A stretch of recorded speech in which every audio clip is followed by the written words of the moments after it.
the zoning rewrite 2.0 City of Atlanta is doing now, right?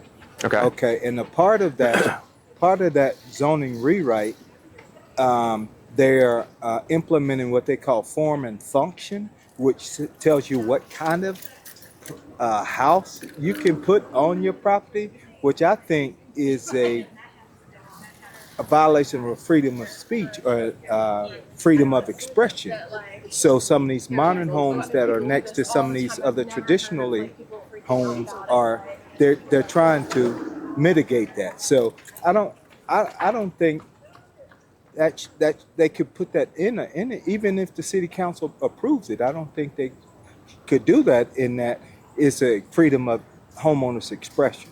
So So that's how I feel. unfortunately, I don't know. architecture isn't one of those things that is like considered to be speech, right? You can have a sign that says things, that's speech. You can say things, and that's speech. And you have the autonomy to present yourself the way you want to, and that can be speech, right? Okay. But they've ruled that you can have regulations for the continuity of a neighborhood or just for like what kind of businesses or things they want in a neighborhood. Right. Like, it's just like having like historical preservations where the government can come by like, oh, that's a really historic building and it's been here for 100 years. So now we're going to put it in a registry and you're not allowed to modify it anymore. They literally take away all of your rights from the building to put it on a historic registry because they've determined that it should be preserved for historic reasons. Okay. So you have a lot of these neighborhoods in Atlanta that have very specific architecture and very specific houses, and they've all been there for a while, and that's like the vibe. And what they don't want to do is have somebody come in.